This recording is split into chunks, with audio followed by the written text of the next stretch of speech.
ಕೋಲಾರದಲ್ಲಿ ನಡೆದಂತ ನೂತನ ವಧು ವರರ ಮಾರಾಮಾರಿ ಪ್ರಕರಣಕ್ಕೆ ಸಂಬಂಧಿಸಿದಂತೆ ಈಗೊಂದು ಅಪ್ಡೇಟ್ ಸಿಗ್ತಾ ಇದೆ. ನಿನ್ನೆ ಘಟನೆಯ ಬಳಿಕ ವಧು ಮೃತಪಟ್ಟಿದ್ರು. ಆ ನಂತರ ವರನನ್ನ ಆಸ್ಪತ್ರೆಗೆ ದಾಖಲಿಸಲಾಗಿತ್ತು. ಈಗ ವರ ಕೂಡ ಚಿಕಿತ್ಸೆ ಫಲಿಸದೆ ಮೃತಪಟ್ಟಿದ್ದಾರೆ ಎನ್ನುವಂಥ ಡೀಟೇಲ್ ಸಿಗ್ತಾ ಇದೆ.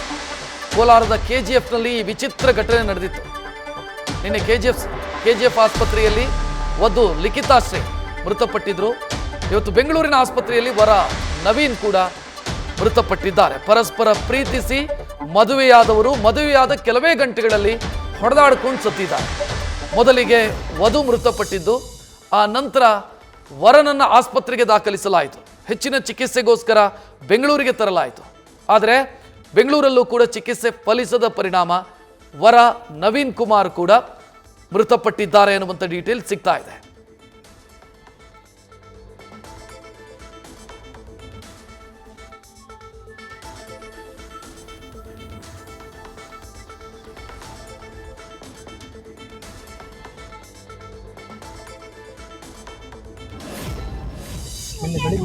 ಸರ್ 6 ಗಂಟೆ ಒಳಗೆ ಮದುವೆ ಮಾಡ್ತೀವಿ ಸರ್. ಅವ್ರಿಗಿಂತ ನನಗೆ ಆ ಹುಡುಗಿನೇ ಬೇಕು, ಅವ್ರಿಗೆ ಇಲ್ಲಾಂದರೆ ನನಗೆ ಬದುಕಲ್ಲ, ನನಗೆ ಮದುವೆ ಮಾಡಿ ಅಂತ ಹೇಳ್ತೀವಿ ಸರ್. ಆಯ್ತಂತ ಆ ಹುಡುಗಿ ಅವ್ರ ಅಪ್ಪ ಅಮ್ಮನೂ ಹಂಗೆ ಹೇಳ್ತಾರೆ ಸರ್. ನಮ್ಮ ಹುಡುಗಿನೂ ಈ ಥರನೇ ಮಾಡ್ತಾವಳೆ, ಅದಕ್ಕೆ ಇಬ್ಬರು ನಾವೆಲ್ಲ ಸೇರಿ ಮದುವೆ ಮಾಡ್ತೀವಿ ಸರ್. ನಿನ್ನೆ ಬೆಳಗ್ಗೆ 6 ಗಂಟೆ ಒಳಗಡೆ ಮದುವೆ ಮಾಡಿದ್ರಿ. ಅವರಿಬ್ರು ಚೆನ್ನಾಗೇ ಇದ್ರು ಸರ್, ಮಾತಾಡ್ಕೊಂಡು ನಗ್ನಾಗ್ತಾ ಚೆನ್ನಾಗೇ ಇದ್ರು ಸರ್. ಮತ್ತೆ ಸಾಯಂಕಾಲ ಒಂದು 5 ಗಂಟೆ ಮಧ್ಯೆ ಸರ್ ಇಲ್ಲಿ ಬಂದು ಓಡಾಡ್ಕೊಂಡು ಆ ಮನೆಗೆ ಹೋಗೋರು ಸರ್. ಪಕ್ಕದ ಮನೆಗೆ ಟೀ ಕುಡಿಯಕ್ಕ ಅವ್ರಿಗಿನ್ನೂ ಟೀ ಮಾಡ್ಕೊಟ್ಟವ್ರು ಸರ್. ಕುಡಿದು ಅವರು ಚಿಲ್ಕಾಕ್ಕೊಬಿಟ್ರಂತೆ ಸರ್. ಈ ಹುಡುಗಿ ಮಗನೂ ಹೊರಗಡೆ ಬಂದ್ಬಿಟ್ಲು ಅಂತ ಹೇಳ್ಬಿಟ್ಟು ಎತ್ಕೊಳಕ್ ಬಂದವಳೆ ಅವ್ರಿಗೆ ಪವಿತ್ರ ಅನ್ನೋದು. ಅವರು ಚಿಲ್ಕಾಕ್ಕೊಬಿಟ್ಟು ಇದು ಮಾಡ್ಕೊಂಡು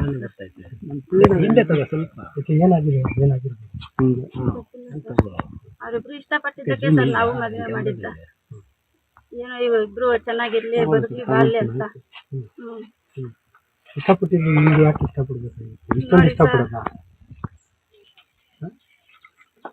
ಸರ ಮಾಡ್ತಾರಂತ ಗೊತ್ತಿಲ್ಲ ಸರ್.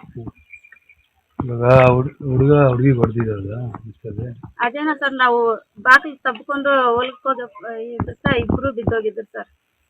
ಯಾರು ಹೋಗ್ಕೊಂಡ್ರಂತ ಹೇಳಕ್ಕಾಗ್ತಾ ಇಲ್ಲ ಸರ್. ಇಬ್ಬರಿಗೂ ಗಾಯ ಆಗಿತ್ತು ಸರ್. ಅದೇ ಮಚ್ಚ ಏನೋ ಸಿಕ್ತಂತೆ ಸರ್ ಮನೆಗೆ. ನಮ್ಮ ರೀಸನ್ ಚೆನ್ನಾಗಿದ್ದವರು ಚೆನ್ನಾಗೇ ಅದೇ ಗೊತ್ತಾಗ್ತಾ ಇಲ್ಲ ಸರ್. ಮನೆಗೆ ಬಂದ್ರು ಸರ್.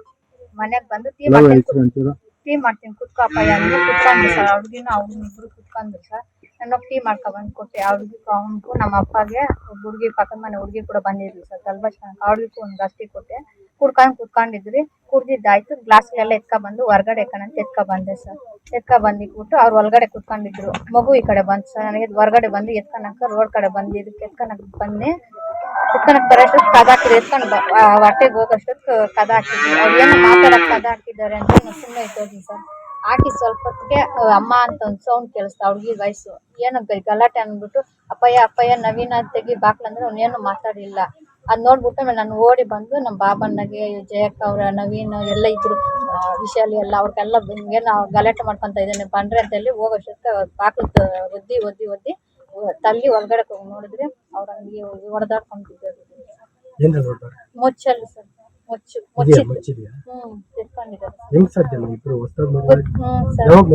ನಿನ್ನೆ ಬೆಳಗ್ಗೆನೆ ಸರ್, ಒಂದು 6 ಗಂಟೆ 5 ಗಂಟೆ ಆಗಿತ್ತು. ಬೆಳಗ್ಗೆನೆ ಆಗಿದೆ ಸರ್.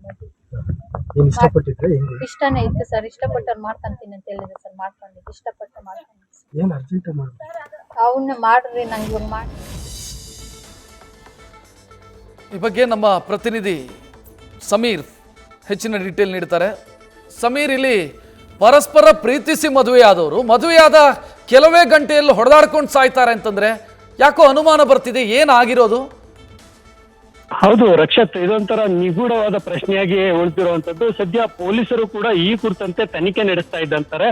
ಏನಂತ ಹೇಳಿದ್ರೆ, ನಮ್ಗೀಗಾಗಲೇ ಏನು KGF ನ ಎಸ್ ಪಿ ಅವರು ನೀಡಿರುವಂತ ಮಾಹಿತಿಯ ಪ್ರಕಾರ ಏನಂತ ಹೇಳಿದ್ರೆ, ಇವರಿಬ್ಬರಿಗೂ ನಿನ್ನೆ ಬೆಳಗ್ಗೆ 6 ಗಂಟೆಗೆ ಅಂದ್ರೆ ಬೆಳಗಿನ ಜಾವ ಏನ್ ಮುಹೂರ್ತ ಇರುತ್ತೆ 5 ರಿಂದ 6 ಗಂಟೆ ಒಳಗಡೆ ಇವರಿಬ್ರು ಮದುವೆ ಆಗ್ತಾರೆ. ಅಂದ್ರೆ ಈ ಹಿಂದೆ ಈ ಮದುವೆ ಮಾತುಕತೆ ನಡೆದು ಆಷಾಢ ಮಾಸದ ಮುಂಚೆ ಏನ್ ಮದುವೆ ಮಾತುಕತೆ ನಡೀತದೆ, ನಂತರ ಆ ಮದುವೆಗೆ ಇಬ್ಬರ ಮನೆ ಕೂಡ ತೀವ್ರ ವಿರೋಧ ವ್ಯಕ್ತವಾಗಿರುತ್ತೆ. ಹಾಗಾಗಿ ಮದುವೆ ಮಾತುಕತೆ ಮುರಿದು ಬಿದ್ದಿರುತ್ತೆ. ನಂತರ ಏನು ವರ ಇದ್ದಾನೆ ಈತ ನವೀನ್ ಆ ಹುಡುಗಿಯನ್ನೇ ಮದುವೆ ಆಗ್ಬೇಕು ಅಂತ ಹೇಳಿ ಒತ್ತಾಯ ಪೂರ್ವಕವಾಗಿ ನಿನ್ನೆ ಮದುವೆಗೆ ದಿನಾಂಕ ನಿಗದಿಪಡಿಸ್ಕೊಳ್ತಾನೆ. ಅಂದ್ರೆ ಶ್ರಾವಣ ತಿಂಗಳು ಆರಂಭವಾದ ತಕ್ಷಣ ನಾನು ಮದುವೆ ಹೋಗ್ಬೇಕು ಅಂತ ಹೇಳಿ ಇಬ್ಬರ ಮನೆಯವರೆಗೂ ಒತ್ತಾಯ ಪೂರ್ವಕವಾಗಿ ಮದುವೆ ಆಗ್ತಾನೆ.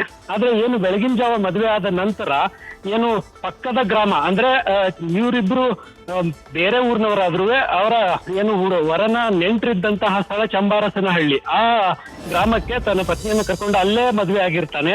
ಅಲ್ಲಿ ನೆಂಟರ ಮನೆ ಅಂದ್ರೆ ಚಿಕ್ಕಮ್ಮನ ಮನೆ, ವರನ ಚಿಕ್ಕಮ್ಮನ ಮನೆಗೆ ಟೀ ಕುಡಿಯಲಿಕ್ಕೋಸ್ಕರ ಅಲ್ಲಿ ಹೋಗ್ತಾರೆ.